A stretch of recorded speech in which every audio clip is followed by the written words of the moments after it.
My power steering rack on my Mark III is leaking. I understand from researching Jensen Owners Club forum that there are two power steering racks on these Mark IIIs. One is the Adwest POW-A-RAK, which this one is, and you can just see the name upside down there. And then there's a second one which is called the Alfred and Adler rack, and you can tell the difference between these, but the length of this input shaft here, I think that's what it's talking about. If it's 1 inch, then that's, as mine appears to be, that's a power rack. That's the Adwest POW-A-RAK. If it's 2 inches, then it's the other one, Alfred and Adler rack. Well, I think this is what they're talking about. They talk about the input spline being 1 inch. For my rack, the POW-A-RAK, that looks to be 1 inch, and the other one's 2 inches. The other way of telling, evidently, is those input pipes. There are some fixed metal connections, and then there's the two hydraulic pipes, one being the low pressure, the other's the high pressure pipe. Mine's the Adwest POW-A-RAK, and the hydraulic pipes come in below the pipes. And then on the Adler and Alfred rack, they come in above the pipes. For me, I've got this leak which is badly affecting this front cross member all over. It's quite wet up there. I think it's coming from the column, effectively would enter this part here. So it's coming from there. I'm not sure if it's coming from these bellows, but I do know it's definitely coming from these bellows here. Cable tie. That's definitely fluid going out of there, but not tons. Oh yeah, loads, lots more coming now. Oh yeah, loads. There's some great stuff on the Jensen Owners Club site. Frank Schultz, Adrian.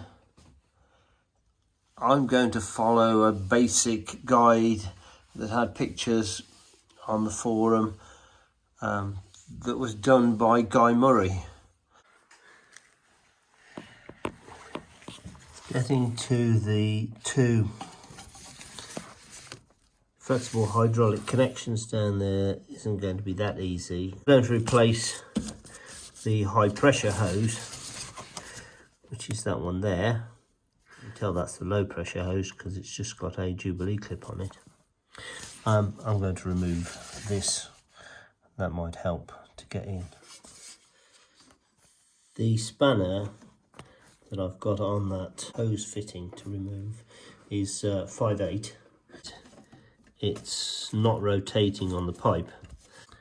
I haven't managed to get that nut to release on the pipe, so I'm going to undo the Jubilee clip and see if I can remove the low pressure hose there from the pipe, and then hopefully that pipe will just rotate, and then I can perhaps free it in the vise off the car. As I am placing that pipe I've taken the Jubilee clip off and split it.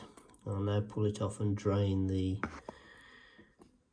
fluid into the container below.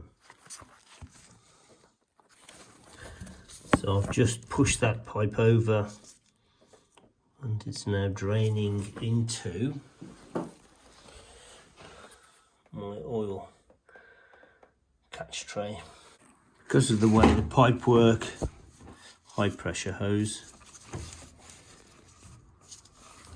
low pressure hose, because of the way the pipe work comes up here, then and then goes across this low pressure hose across the back of the radiator, then there's very little power steering fluid, but that hose should be an easy one to replace. With the hose off here, and I'm going to cut through the high pressure hose as well because I'm replacing that. These are all quite hard now because of the engine temperature. I think I should be able to get the power steering rack out of the car with these still in place, these connections, and then I can work on those to free them up in the vise rather than take the risk of chewing off the end of this pipe. And of course, if I get a complete replacement, then that will come with the fitting on this high pressure hose. So I'm just going to cut through there. In my particular case, the fluid from the power steering wants to run down and come off the cross member in the middle there. So it's the track rod end. I'm just going to try just undoing that nut and then unscrewing that and leaving the track rod end on the car. I'm going to count the number of threads so it gives me a reasonable idea of how many have to go back. So it's 10 on the right hand side. I've undone the lock nut. If I just cut the cable tie off, then hopefully it will just turn around. I should be able to unwind it from the track rod end.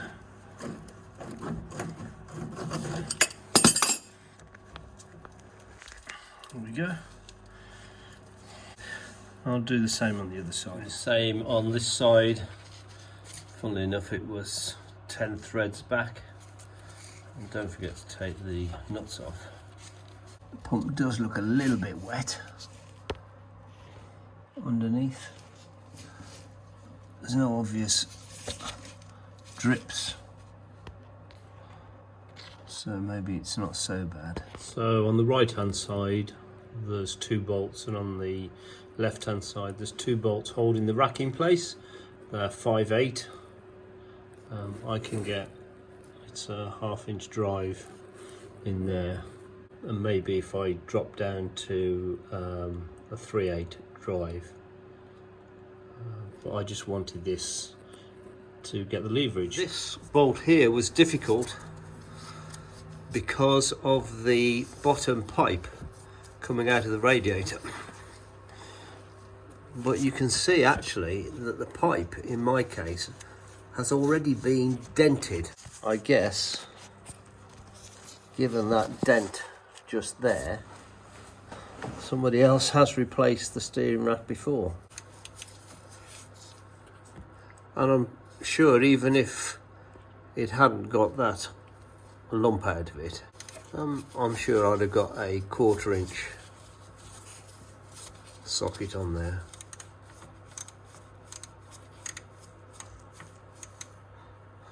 So they've all come off okay using the socket sets that I've got and the right drive. Next you have to remove the nut that holds the pinch bolt, that clamp, onto the output spline from the steering rack.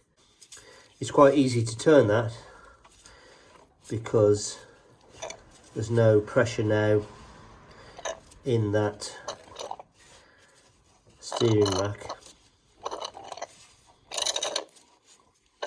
so you can orientate it to get it exactly where you want it to. So if you don't take the bolt out, then you can't pull that knuckle free of the splines to get the rack out.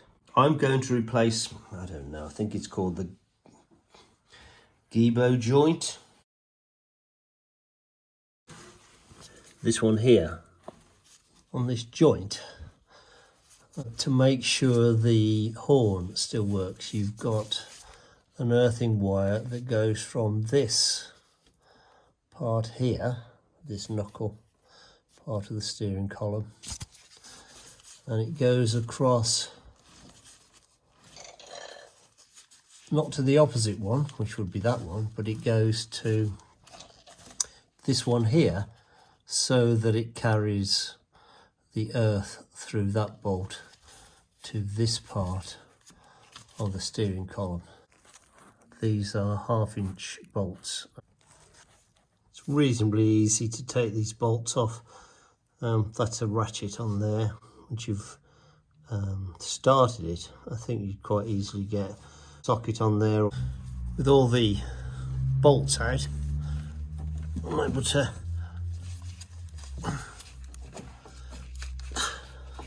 release that pin there and get the rubber joint out.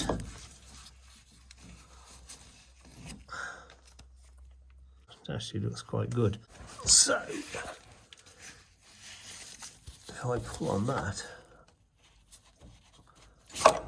well, that whole thing releases from the splines that come out of the rack, and hopefully some way I can get the rack out. What I've discovered talking to people on the forum, on the Jensen Owners Club forum, is that the only way of getting that rack out is to push it over towards the passenger side and then lift it up and bring it over this driver's side wing.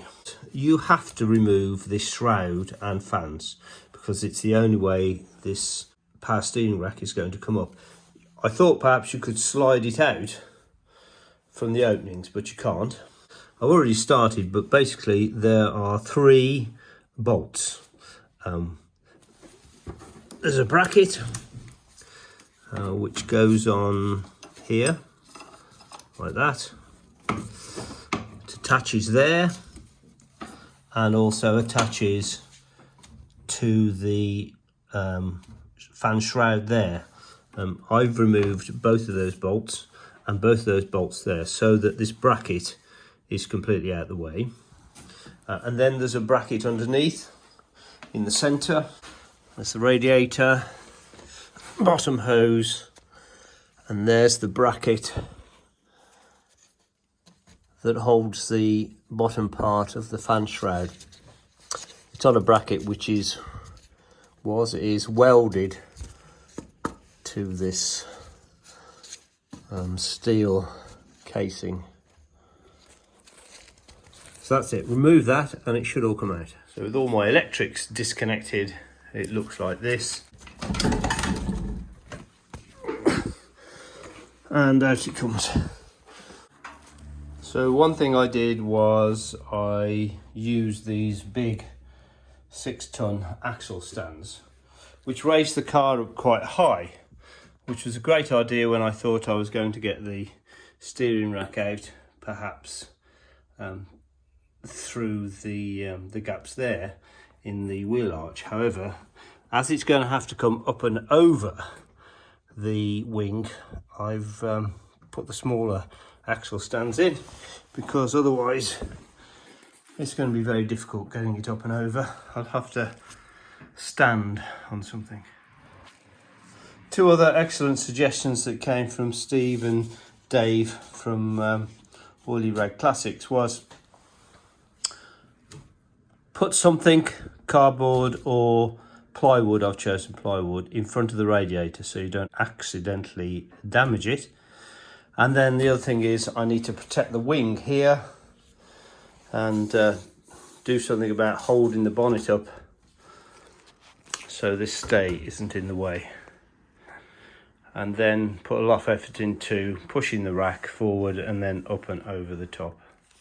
I simply opted to put a Jubilee clip around that piston. I'm guessing the first thing I need to do with this rack is to twist it over.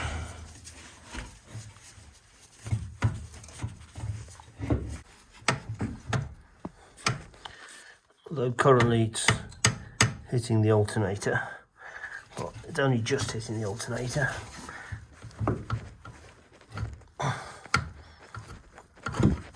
Oh, yes, we're through. Right, so that's step one, I think. With the rack in that position, I am now able to undo that pipe just by rotating it round and round. That's the low pressure return pipe that I need to reconnect to a hose, a new hose. So that's something that you need to keep and not damage that. At the moment, it's just trying to go alongside that bottom hose from the radiator and alongside that chassis. So that's stuck. I'm going to have to lift it up and over that part there. So with just a bit of wriggling, lifting the rack from the centre, I was able to lift it up and over, get it past that point there, up to where this pipe hits the chassis. Again, with wriggling and a bit of effort, I've got it up into this position. It wasn't too difficult, it's just about wriggling it, but I'm really glad there's protection of the radiator. Thank you, Steve. Thank you, Dave. I think I would have damaged the radiator, no doubt about it. And there she is. It's heavy, but not impossible.